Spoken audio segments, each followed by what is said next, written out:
इसमें थोड़ा सा कंफ्यूजन हो रहा है. इट्स ऑल्सो वेरी शॉकिंग कि यहाँ नौगाम पुलिस स्टेशन, सबसे पहले इसकी जो लोकेशन है, it's in a dense populated area. इतने डेंस पॉपुलेटेड एरिया में पुलिस ने 3000 किलो अमोनियम नाइट्रेट रखा. 4 दिन से वो यहाँ थाने में था. 4 दिन से आप उसका कुछ एक्सट्रैक्ट करके निकाल रहे थे सैंपल जो एफएसएल में जाना था. तो ये बहुत बड़ी लापरवाही है पुलिस के पार्ट से. There should be an investigation कि ये वहाँ इतना मटेरियल इतने दिनों से क्यों था. अगर आपको सील भी करना था, मैं तहसीलदार साहब जो सोयबुक के हैं, मैंने उनकी फैमिली से बात की और उनने ये कहा कि जब हमारे तहसीलदार साहब को पता भी नहीं है अमोनियम नाइट्रेट कैसे सील करना है, उनको क्यों वहां लिया.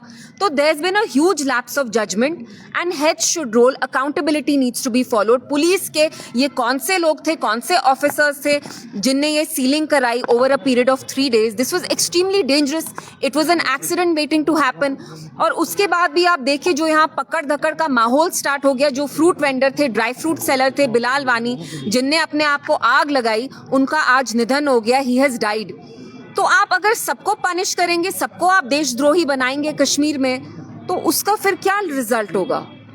सुनील शर्मा जी यहाँ आए थे, एलओपी ने बोला कि महबूबा मुफ्ती जी इस पे पॉलिटिक्स कर रही है. अगर ताजियत पे जाना, वो सोयबुग हो, नौगाम हो, अगर ताजियत के लिए जाना, कंडोलेंसेस ऑफर करना पॉलिटिक्स है, तो देन सो बी इट. आप उनसे ये सवाल क्यों नहीं पूछते कि पुलिस जो एमएचए के अंडर आता है उनसे कोई सवाल क्यों नहीं कर रहा है. अगर हमारा सवाल करने का मतलब ये है कि हम पॉलिटिक्स कर रहे हैं, तो हम पॉलिटिशियंस होके क्या करें फिर. पॉलिटिशियंस की ये जिम्मेदारी होती है कि वो अकाउंटेबिलिटी सीख करें. So it's extremely irresponsible at a time of tragedy कि आप हमें इतनी हम पे तौहीन लगा रहे हैं that we are playing politics. Seeking accountability does not mean you are playing politics. Justice cannot come at the cost of punishing innocent people. Somehow, justice in Jammu and Kashmir has always meant that you invalidate a Kashmiri sense of dignity, a Kashmiri sense of self-respect, his right to live, his right to express his opinion. For one terrorist, for 2 people who try to blow up, जो ये Red Fort में explosion हुआ, you cannot punish all of us. हम इतने सारे लोग यहाँ अमन चाहते हैं, शांति चाहते हैं. डज नॉट मीन कि कोई वहाँ गया, उनने RDX का जो एक्सप्लोजन किया, does not mean that you paint all of us with the same brush. और मैं और एक चीज़ कहना चाहती हूँ कि 2019 से जो यहाँ इंडियन गवर्नमेंट क्लेम कर रही है कि हाँ नॉर्मल सी है, यहाँ पूरा एक नॉर्मल माहौल हो गया है, ये कौन सा नॉर्मल सी है.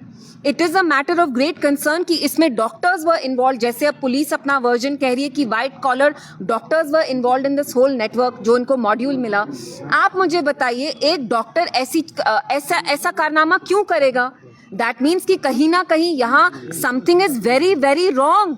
But they don't want to see what is wrong. They don't want to acknowledge the elephant in the room. Normalcy है, normalcy है. कौन सी normalcy है. आपको 3000 अमोनियम नाइट्रेट मिला in the heart of Delhi. That normalcy that you claim in Kashmir has reached Delhi. Heads should roll here. All we ask for today is accountability from the police.